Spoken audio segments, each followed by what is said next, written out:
Ayan, mapagpalang gabi po sa inyo lahat. Andito po muli ang lingkod, Cell TV PH. Muling nagbabalik at muli po tayo magbibigay ng konting reaksyon dito sa mga, ah, ayun nga, mga sinasabi nitong, kabilang kampo kung saan ito pong mga wakwak na nangwakwak dito kay Katikram, dito kay Dave, na kung saan ay talaga namang, wala pong pagkakaiba sa ginawa nitong nila Roinem at nito ni Aling Daisy, yung kampo nila Aling Daisy na kesyo siya yung founder.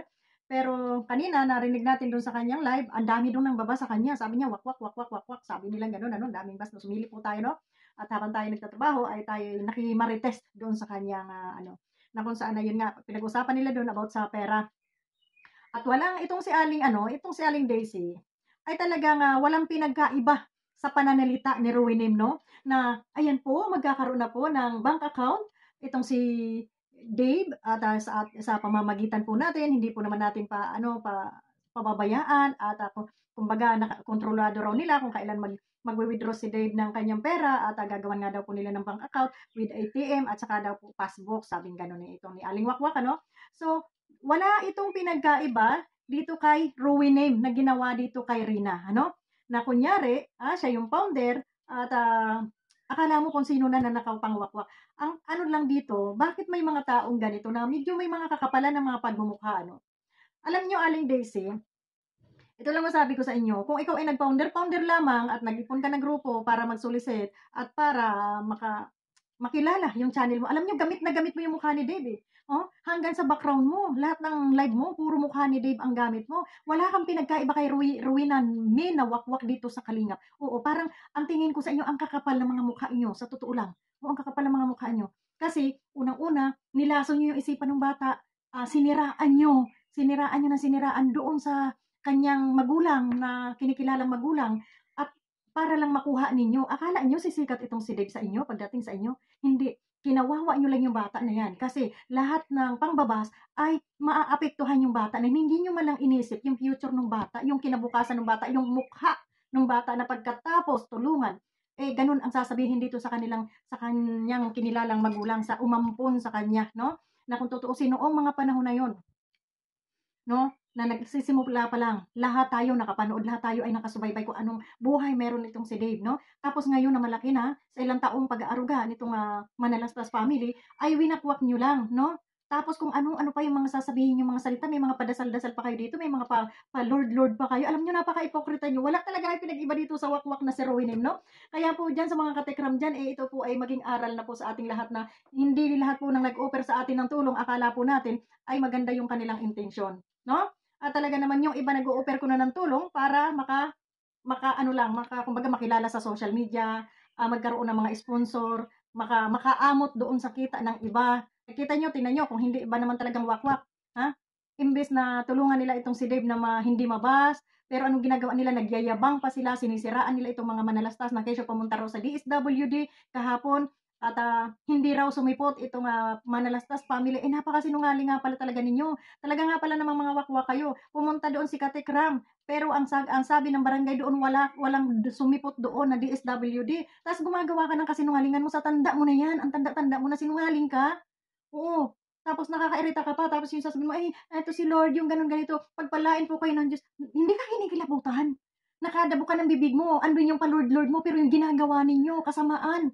Sabagay, ganyan talaga yung gawain ng mga demonyo, yung gamitin ang pangalan ng Diyos, no, para sa kanilang kademonyohan. Oo. Kaya pag kayo mga kaibigan, no, pag nakakita kayo ng tao na mabuka at yung bang parang hilas, unsa man ni sa Bisaya, hilas kaayo, anang kadabo ko ng pagpalain tayo ni Lord, yung yan po yung mga taong katakutan niyo dahil yan po yung mga taong plastic. Kagaya nitong ni Rowinem na nangwakwak dito kay Rina, ganun na ganun ang datingan nitong aling matanda na to, na kesyo, oh, bakit naman sasabihin niyo kasama ko sa pagwakwak kay Dave? Wala naman sa akin si Dave at hindi ko kukunin si Dave dahil ako po ay narito sa abroad. Sus, ganyan na ganyan din yung mga pinagsasabi ng mga wakwak dito sa Kalingap. 'Di ba? Pagkatapos wakwakin, eh, nagbida-bida. Na kesyo ngayon patatayuan ng bahay si Dave, yung mga gano'n. Sus, naku, hindi lang ako nakakatutok talaga sa inyo dahil busy ang lola niyo, 'no? So, nakakairita po, 'no? So, yun po, kanina habang tayo nasa trabaho ay, tayo'y naka-headset lamang at tayo po'y nakikinig sa live ni Katek John, sa nung magkapatid na kung saan sabi nila ay, ayan, nagpapasalamat sila sa mga reaktor ng Kalingap. Andiyan na sila, si Kuya July, andun, basta't andun sila Kuya Mel kanina sa live. Ang daming kalingap na naandun po ano, tayo po ay nakasubaybay. At, nabanggit din do'n si Bupil, ayan, si Japina, yung mga dating nasa kalingap noon, ayan. So, wala naman pong problema kung tayo ay tumulong sa tao 'no, sa ating pagrereaksyon at, ng masawata, masugpo itong mga ganito pong klaseng gawain na mapansamantala itong mga kababayan nating iba na sa edad nilang ganyan ay sila'y nakakagawa ng kawalang-hiyaan sa kapwa 'no. Naatim niyong saktan si Tatay Tikram na samantalang kitang-kita natin na talagang mahal na mahal, minahal niya itong mga batang ito, dinidisiplina dahil kung ano-anong ginagawa, kita niyo anong sabi ng mga ano doon, nagmumotor ng hating gabi, inilalabas ang motor ng hating gabi, no? At hinihila lang para hindi marinig ng mga naroon sa loob ng bahay at doon sa malayo pa aandarin. Sinong magulang ang hindi magdidisiplina sa anak pag ganyan ang gagawin ng ating mga anak, di ba? Na sumisibat ng gabi, paano nga naman kung ito'y madisgrasya? Hindi alam ng pamilya na masasarap ang tulog, no? Natutulog tapos hindi nila alam na yung kanila palang mga alaga ay nasa labas na at nakikibarkada na, eh, paano kung masaksak yan doon, mapagtripa ng adik. Hindi man sa gano'n, nangadisgrasya na simba ko lang 'no, may nangyaring masama. Sinong sisisihin, ng ina o ng kamag-anak ng mga batang iyon, 'di ba? Yung tumatayong guardian, yung tumatayong magulang. So itong mga batang ito, 'pag napagalitan sila dinadamdam nila dahil hindi naman kasi nila tinuring na ama o tinuring na magulang yung mga taong kumupkop sa kanila.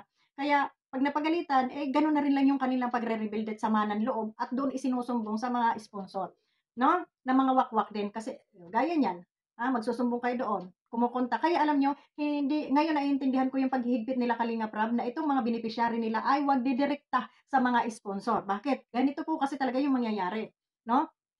Yung may nagsusulsol, may naninira, ayan. Pero alam niyo kahit anong ingat nila Kalingap Rab, eh, may nakalusot pa rin talagang mga wakwak dito. So may nakalusot pa ring mga aswang talaga kagaya niyan nila Ruinem, kampo nila Joel Salcedo, ayan. Yan po yung mga dapat niyong ingatan itong mga tao na ito 'pag nag-reaksyon po ito sa inyo ay medyo tsupi-tsupi niyo na 'no. At, itong mga tao ito ay talagang mga mapanira 'no, mapanira. Kagaya niyan nila Rowena May 'no, Rowena na kung saan ay nangwakwak din kay Rina, oh, 'di ba? At saka yung isang grupo diyan na unang-unang nangwakwak doon kay Aling Doktora 'no, na, alam niya kung sino 'yon. So, 'yan ang ating ano 'no, at, talaga namang, pagdating sa pera kung bakit nasisilaw kayo sa salapi 'no. Akala ko ba kayo ay mga nasa abroad magaganda na yung buhay ninyo, bakit gano'n? Hindi kayo makuntento. Yung ginawa ninyo dito sa pamilya ng manalastas, may karma din ho kayo diyan. Lalo na yung kasinungalingan niyong ginagawa na kesyo may DSWD pumunta doon. Alam niyo Aling Daisy, ang tanda niyo na, ang tanda niyo na, pero napaka-ipokrita ng datingan niyo ano. Kaya kayo binabasa nakita ko ang daming nambaba sa inyo, 'no, ang daming nambaba sa inyo. Kasi talaga namang, medyo may kagarapalan din pala yung inyong mga pislak 'no.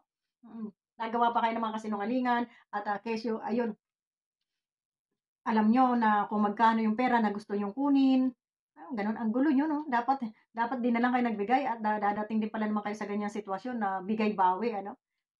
Sabagay kung ako naman dito kay katekram, ang gagawin ko ay bawat hihingi sa akin ng, "O ibalik mo yung pera ko," magpakita kayo ng inyong resibo na sa katunayan na kayo mismo ang nagbigay at naghulog at yung amount 'no. Kasi may narinig ako dun sa binabasa nila kanina na kesyo 700,000 daw ano, dollar 'no. Oh, huwag kayong magpakalat ng fake news, kasi sabi ni Kate John ito ay, fake news at wala namang gano'n, walang dollar na gano'n.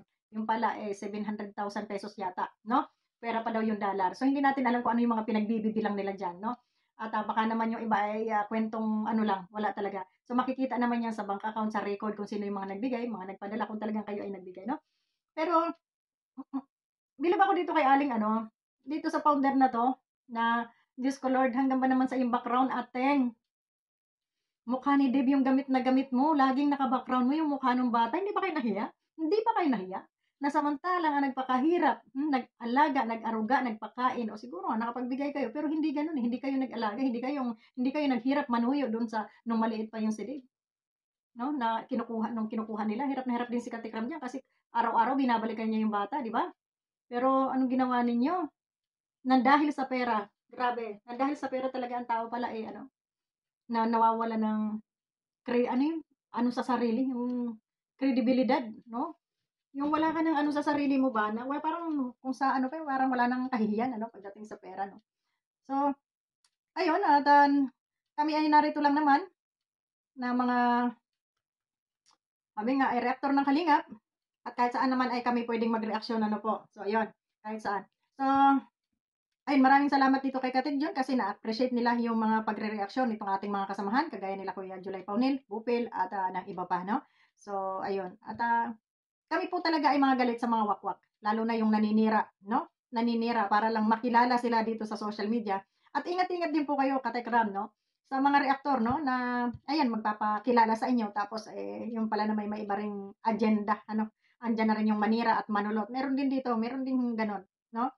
So, nakakaano, kahit saan yata dalhin ang tao 'no, may mga gano'ng klaseng tao talaga. Sabi nga kahit yata sa ang gubat ay may ahas 'no. Pero dito po sa amin wala pong ahas dito sa aming lugar 'no. Ang gubat dito wala pong ahas, kahit nga butiki wala akong makita, 'yun.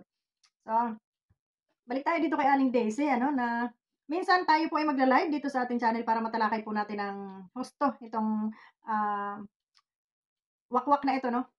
Matalakayan natin ang husto at, mapag-usapan 'no. Kasi po sa totoo lang ayun nga, sabi nila kanina, ay kailangan po nila ng mga reaktor at, hindi nila kaya. Oo nga naman.